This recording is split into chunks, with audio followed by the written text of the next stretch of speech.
Hey guys, I'm back and welcome to my channel, Miscellaneous Sea Serpent. So let's dive right in.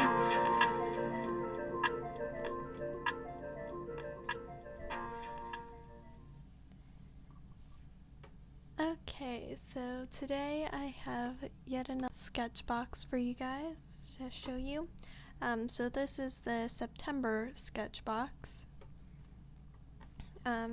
So this was sort of all themed around watercolor and waterbrush pens. So it was really fun for me to do, and I really love wet mediums, so it really worked for me. So I really enjoyed this. The product maybe wasn't exactly how I envisioned it, but that's okay, that happens. Okay, so now I just want to go over the materials that were in the box. So first up, the big thing was the 4 SketchBox Signature color brush sort of pen things.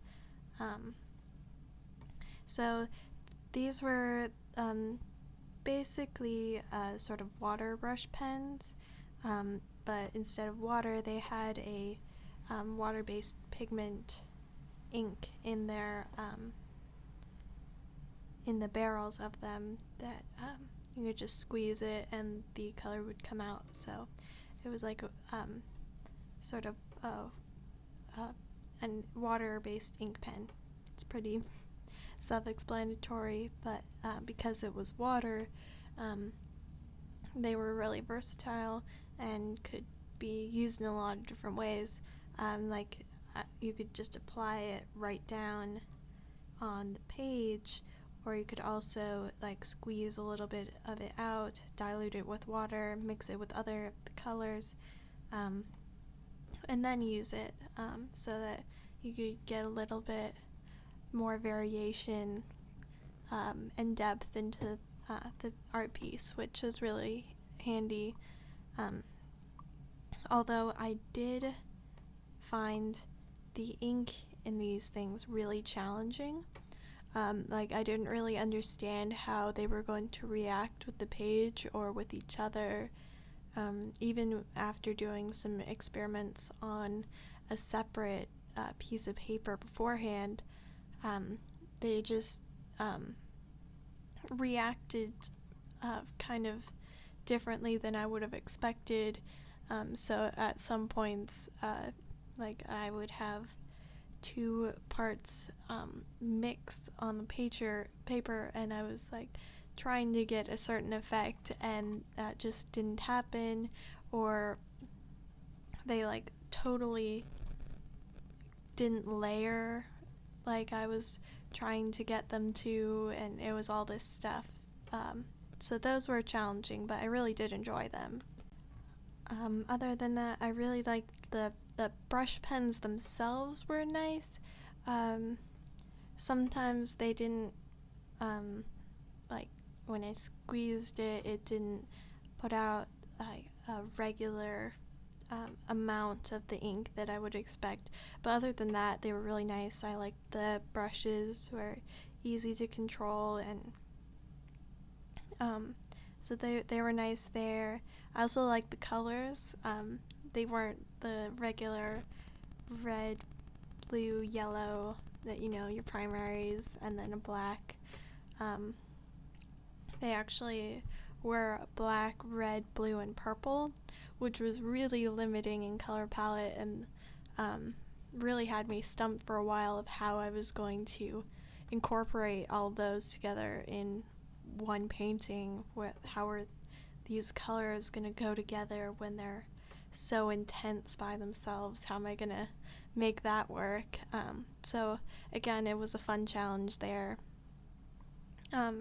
So these are kind of fun. I don't think that I'll be using them in a full-on piece by themselves again. That was a little bit too much of a challenge, but like adding accents to a watercolor piece might be nice, or just using the colors to highlight something in my sketchbook. I would totally do that. So yeah, these were interesting, fun to experiment with, and I did enjoy using them, um, even though they were kind of a challenge for me there. So, yep, that's those ones. Let's move on to the next material. Alright, so the next material in this box was a Marabu Graphix Aqua Pen. And it was in a sort of aqua green color, bluish color there. So, despite also being water-based pigment, like the color brush pens, it had a really different feel. Part of that was that it was a fiber tip, so like a felt tip, rather than the colored brush pens had nylon brush heads, which aren't as stiff. They're a lot more flexible and easy to handle, whereas this, the Aqua Pen, was really rigid. Also, it's like a dual tipped. It's got a brush tip and a the other thing I found with this pen was that it was really hard to sort of water it down and get it to blend with the other colors, and even with water it didn't want to flow very much, which was a challenge for what I was trying to do. I wanted it to blend a lot more than it was doing with the other materials. Alright, I think that's all I have to say about those, that pen. So moving on, the next art supply that came was this Niji waterbrush in the size 12 millimeters, so it's a medium size sort of. I absolutely love this water brush. I have used many water brushes in the past. I've used the Pentel, whatever that one's called, Aqua Brush, I think. I've used like much cheaper ones. I've used quite a few, and none of them have I loved as much as this one. I really love the tip. It's really it was really good for both the detailed parts that I was doing and the much bigger areas that I had to fill in with the brush, so it worked really well. I loved how much water went out in the tip. When I squeezed it, it was sort of just the right amount. It holds a lot of water, which is nice. It's a nice size. I just really liked it, so I'm definitely going to be using this one as my go-to water brush. So yeah, that's what I have to say about that one. And the last supply that came in the box was this Faber-Castell Pitt soft brush pen in dark indigo.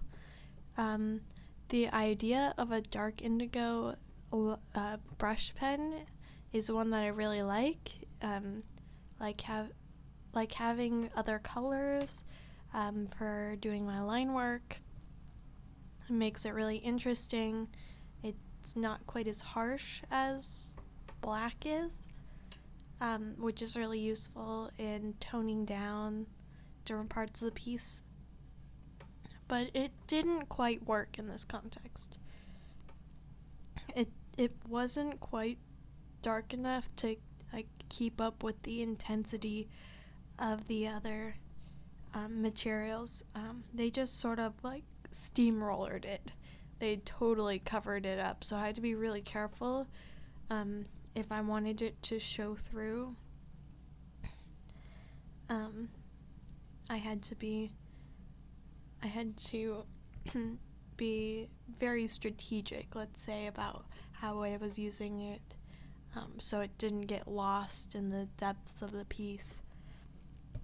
It also, unfortunately, isn't very opaque. It's very see-through, so it doesn't work well on top of different things, or like to make a nice crisp distinguishing line. It's kind of whatever's underneath it shows through. So I really like the idea of it, but it just doesn't really work well for me. Yeah, it's also sort of a soft brush pen, which I don't like. I like them to have a little bit more flexibility, I would say. Like it just bent. It wasn't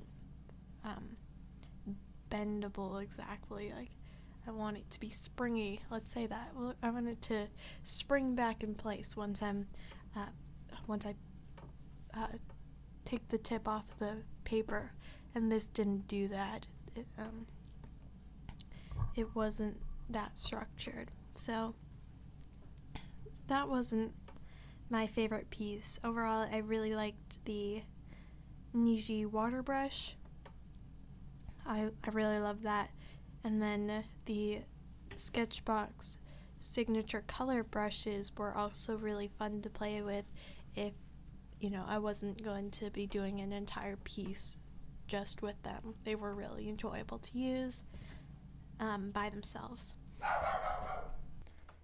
Okay, so those are all the materials, so now I just want to talk about the artwork, the exciting part there. Yeah, so this art piece is pretty out there for me, and it's not a, typical idea for me to have a girl sitting in a glowing cave, but I was really pushed in this direction by the art supplies that I got, mainly like the dark black color that I had, and then like the purples, and they're all very vibrant colors, all of them, so I wanted some way to make that stand out. And then I had the aqua blue color that was like a perfect glowing color, so I just had to incorporate glow somewhere. Plus I just really like doing glowing things, like drawing glowing. So yeah, I just had the idea. I did some thumbnails in my sketchbook for this one to try and figure out how I wanted to do a layout, and also just to test out the supplies, see how they would work together, and what sort of color compositions I could do for this piece, because the colors were very specific, so I had to figure out how to work that in. I really like the subject matter. It didn't work out exactly as planned. I don't know, the cave is just kind of weird. In the back, it's very dark, and then I didn't really do a very good job of the transition into the more vibrant purple closer to the front of the cave, so it seems very abrupt. So that is one piece that I feel didn't work out very well in this piece, this artwork. And then the other thing that like really feels off about this piece is like the water. And I know exactly where I went wrong with this one.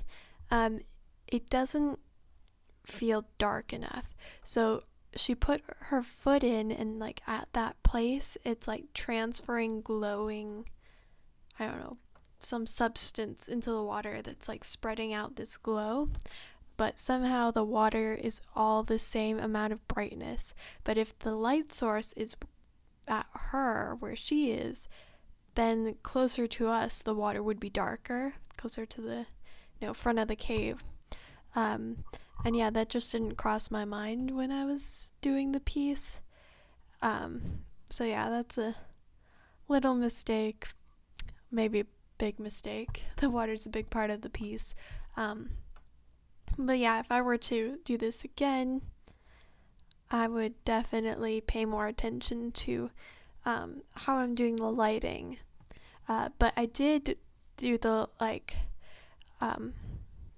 the light source, the glowing light on the stalactites. So they're like glowing around the edges, and that changes based on their position relative to the glowing girl. So I did play with it there, and that turned out well, I think. I really enjoyed doing those stalagmites because that transition, doing all the glowing, it was really fun. So yeah, that's pretty much all I have to say about this artwork. I hope you enjoyed watching me make it, and hope you enjoyed hearing about this piece and the materials that I used and stuff. So yeah, thank you so much for watching, and until next time, live life respectfully. Bye.